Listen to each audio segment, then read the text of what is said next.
Hey everyone, it's Craig from the University of Applied Research and Development. It is our privilege to have with us Fanny Sieminski, who is a technology enthusiast. Hi, Fanny.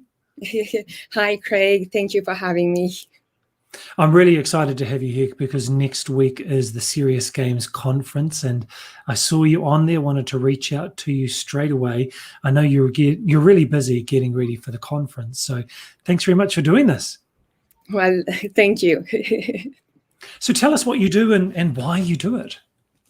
Well, more than a technology enthusiastic, I'm a technology evangelist too. So I know this title may be weird to some people, but basically to understand what I do is that when a new technology is released and that the world doesn't know it, we have to make sure that the world knows it. And in that case, this technology is an authoring tool that allows anyone, and what I mean by anyone is without any technical knowledge, to transform a learning content, a communication, and awareness content into a serious game. So now everybody can create a serious game, but obviously that's a technology people don't know, and that's my job to make sure that people around the world knows it. I think it's really good for people to understand what is a serious game. I know people get serious when they watch a game and they're enthusiastic about the game, but what does that mean? So the result is a video game. So a serious game is a video game that you will play. You will have scenes, characters, objects. You will interact with the characters, have some dialogues. There is an objective in the game. You may have to find a treasure. It may be an escape game. So there is always an objective, but during the game, you will have access to some learning content and you will have to put into practice this content. And we will use some different mechanics like some mini games to click on images, to interact in the game so you can learn, put into practice, play, have fun. But the objective is that at the end of the game, you really have understood the new skills, the new content, so you are able to apply this new knowledge in your life. So who plays these serious games that have all of this interwoven together? So we are focused really on corporate companies because, in any corporate company today, every employee has to do some training to get new skills, training to get better, and there's some mandatory trainings like for regulation, for banks and financial sectors, or health and safety for any company. But those training, they have to be online now, and even more since COVID. And taking training online that are like 10, 15, 20 pages of PDF or PowerPoint, people get bored and in the end, they don't learn. So the objective is to have fun. So people are engaged, they want to play the game, but at the same time, more than playing, they will put the content into practice so they will learn. So that's the objective of our serious games. So what does this look like when someone's playing a serious game? Is it like a shoot 'em up video game with cartoon characters, or is it animated people? What is it? So we have a huge library with hundreds of scenes, hundreds of characters, thousands of objects that you can put in a scene. And for example, you will find some game mechanics like we know in any video games, like you can pick up an object, put it in your inventory, then you can drag the object to use it, maybe like drag a hard drive on a computer to read the information that's inside the computer. And you will have dialogues between the characters. You will be able to change of scene. You have a map if you want to go from a scene to another. So you will find in the game different game mechanics. So can people play these cooperatively, or is it because it's for corporate training, would one person do it at a time? It's one player at a time, but they will all play the same game. The big difference is that in our tool, what we've included is immediate feedback for any decision they have to take. So different players can have different interactions during the game because they may have not the same feedback because they won't take the same decisions. And that's also a powerful tool to learn from its mistakes. And like any video games, you have point system. And if you don't answer correctly, you lose points, and you can see the ranking compared to other people. So it's a sane competition, obviously, but that's how the game works. So you're working with GameLearn right now as the technology evangelist. Yeah. Yes. So what does that mean when you're working for a company and you're a technology evangelist? You're sharing the word, the ideas, you're doing training, you're running training. What do you do? So first thing first, I am working in collaboration with all of the teams inside my company to have a full understanding of the technology on the marketing point of view, on the product point of view, on the engineering point of view, and then I'm doing a lot of training outside in the world, like do it in French, Spanish, English, to explain the word, Wow. what is the tool, how you can use it. And on top of the tool, we are also sharing our methodology because this tool to create serious game is our tool in GameLearn to create our own serious games. So we know it works because that's how we create our catalogs of serious games.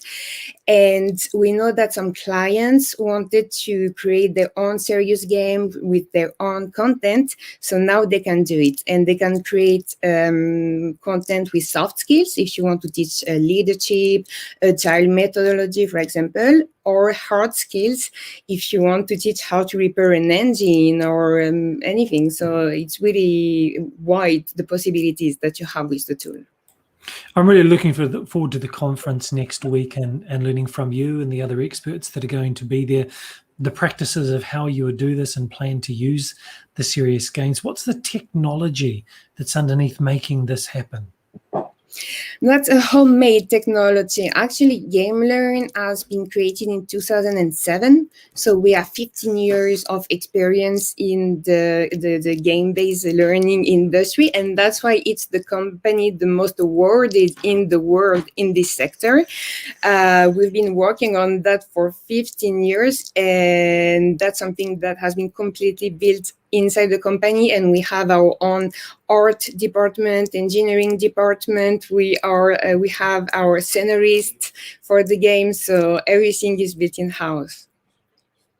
Okay, so someone who is maybe a teacher in a school or an the HR person, the only HR person in a small to medium enterprise, is there some way that they can create a serious game themselves? Does the technology exist?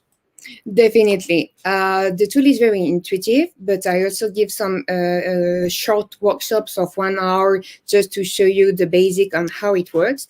And then if you want further information, sorry, we do give further trainings when it comes about storytelling, because that's the only difference I would see compared to other tools on the markets or finished products is that you have to add a little story to your game, obviously, and that's something people are not used to, but we do provide a lot of tips and tricks to do that. So don't worry, you don't have to be a Hollywood scenarist to create a video game, because the big objective, again, is to be able to learn something.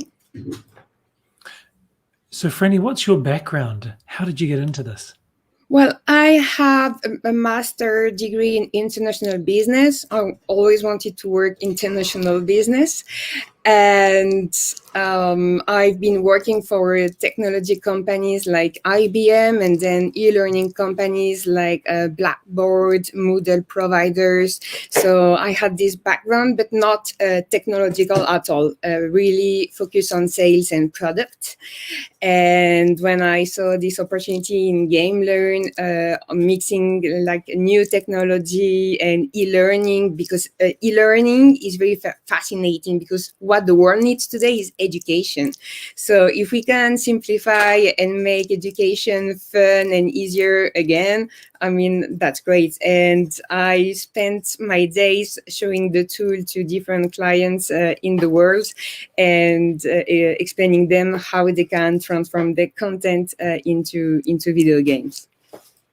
So if someone was really interested in serious games and developing serious games, they wanted to do that for a career or a role, as a job, what would you suggest that they learn that would really help them to prepare for that? To be an instructional designer, that's a new kind of job. I mean, a few years ago, I think it didn't exist. And the last 2 years, I've seen master's degrees of international business being created in every university in the world. So that's really a new job. You're not just a teacher anymore.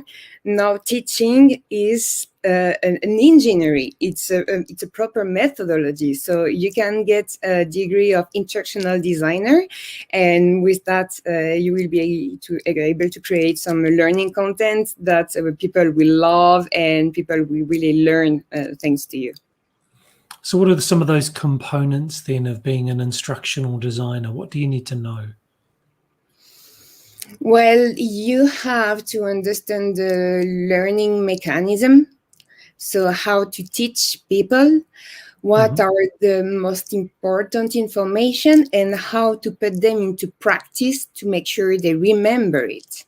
Because now there are hundreds of ways to teach people. It can be like right now, I can teach you something just by talking. It can be you reading a text. It can be you playing a game. It can be you seeing an interactive document.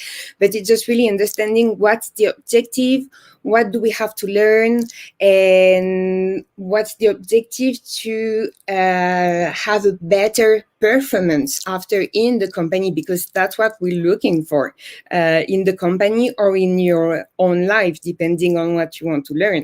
But if you understand this objective, then do everything that you can to teach this skill and put it into practice. That's really interesting. We have our master's students, our master's in education program, and many of the students are now in their research phase for their final project. And I know that one of them is looking at simulations and why use simulations in learning. So why would someone choose to use a serious game to learn something? What's the unique factors about doing this as a pedagogy, a way of learning? Well, you actually just said it, simulation. That's what is really missing in most of the e-learning content that we can find in the market today, because if you don't practice, you don't learn or you don't remember. Just the same as a language, if you don't practice it, you don't remember it. So our tool has three components, the learning content, but in that case, you are the one bringing the learning content. We have the gamification. Now, gamification is everywhere. Gamification is the fact of having quiz, tests, ranking, points, a bit of fun with some characters. But what allows you to really learn and remember and being able to apply the knowledge just after the game is the simulation. And that's why we have a lot of different game mechanics based on simulation to put the content into practice in different ways. And that's how you remember it. So there's the learning content, there's the gamification side, which might be the points and the quizzes and things, and then the simulation. And the simulation is a very important part. And what we also have here is the story. Because, so as I said, you don't have to be a Hollywood scenarist. We give you a lot of tips and tricks. The objective is that from the beginning of the game, the player has to be like, oh, I want to go until the end of the game to see how it finishes, you know? So we give you some good tips to build the story like that. And because we perfectly know that if you give a 2 pages PDF to a learner, he won't remember like everything he has read. But now, if you tell a story to to someone with different characters, different events, with stuff that happen, and you attach some learning content to that events and characters and to the story, then they will remember. Right. Fantastic. Well, look, Fanny, I know you're really, really busy and I really appreciate your time. And so, Fanny, who is a technology evangelist, thank you so much for sharing with us. And I look forward to seeing you in the Serious Games Conference next week. Yes, well, thank you very much, Craig. It was really nice to have me, and I can't wait to give the workshops next week.